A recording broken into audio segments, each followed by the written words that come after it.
Welcome to टुन टुन kids. आज का शीर्षक है आलसी ब्राह्मण। तो बच्चों, कहानी शुरू करने से पहले एक बार ताली बजा दीजिए और सब्सक्राइब कर दीजिए।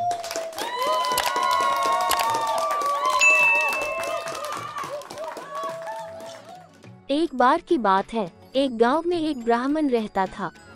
वह सुबह उठता, नहाता, पूजा करता, खाना खाता और फिर सो जाता था। उसके पास किसी भी चीज की कमी नहीं थी। एक बड़ा खेत, खाना पका कर देने वाली एक सुंदर सी पत्नी और 2 बच्चों का अच्छा परिवार था।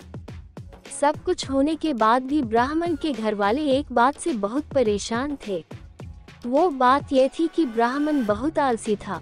वो कोई भी काम खुद नहीं करता था और दिन भर सोता रहता था।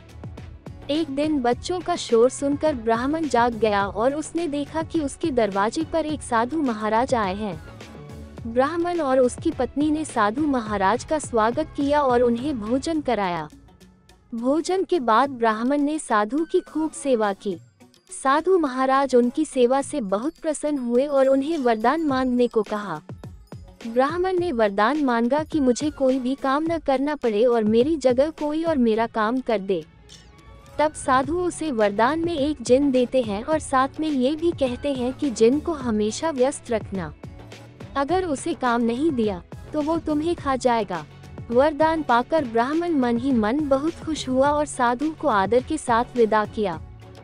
साधु के जाते ही वहाँ एक जिन प्रकट हुआ। पहले तो ब्राह्मण उसे देखकर डर जाता है, लेकिन जैसे ही वो ब्राह्मण से काम मांगता है तब ब्राह्मण का डर दूर हो जाता है और वो उसे पहला काम खेत जोतने का देता है। जिन वहाँ से गायब हो जाता है और ब्राह्मण की खुशी का ठिकाना नहीं रहता।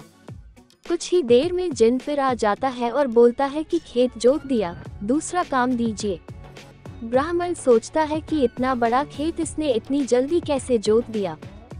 ब्राह्मण इतना सोच ही रहा था कि जिन बोलता है कि जल्दी मुझे काम बताओ, नहीं तो मैं आपको खा जाऊंगा। ब्राह्मण डर जाता है और बोलता है कि जाकर खेतों में सिंचाई करो। जिन फिर वहां से गायब हो जाता है और थोड़ी ही देर में फिर आ जाता है।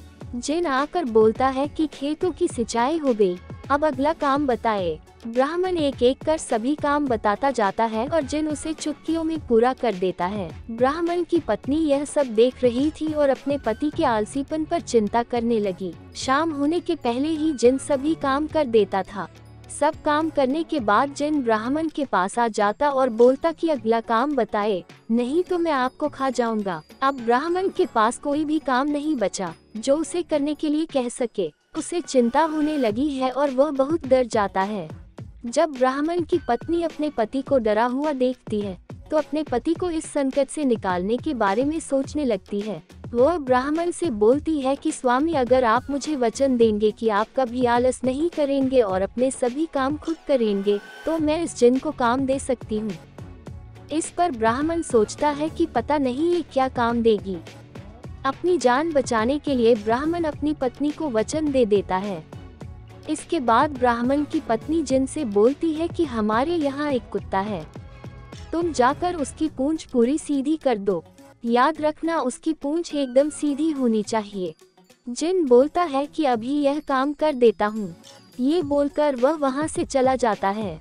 लाख कोशिश के बाद भी वह कुत्ते की पूंछ सीधी नहीं कर पाता और हार मान लेता है।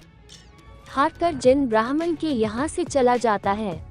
उस दिन के बाद से ब्राह्मण अपने आलस को छोड़कर सभी काम करने लगता है और उसका परिवार खुशी खुशी रहने लगता है। कहानी आपको कैसी लगी कृपया हमें कमेंट करके जरूर बताएं ताकि हम और ऐसे कहानियाँ सुनाएं।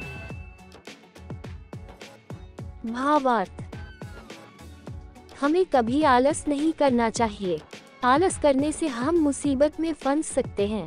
इसलिए हमें आलस छोड़कर अपना काम खुद ही करना चाहिए। धन्यवाद प्यारे बच्चों। ऐसे ही और कहानी सुनने के लिए हमें सब्सक्राइब करना ना भूलें।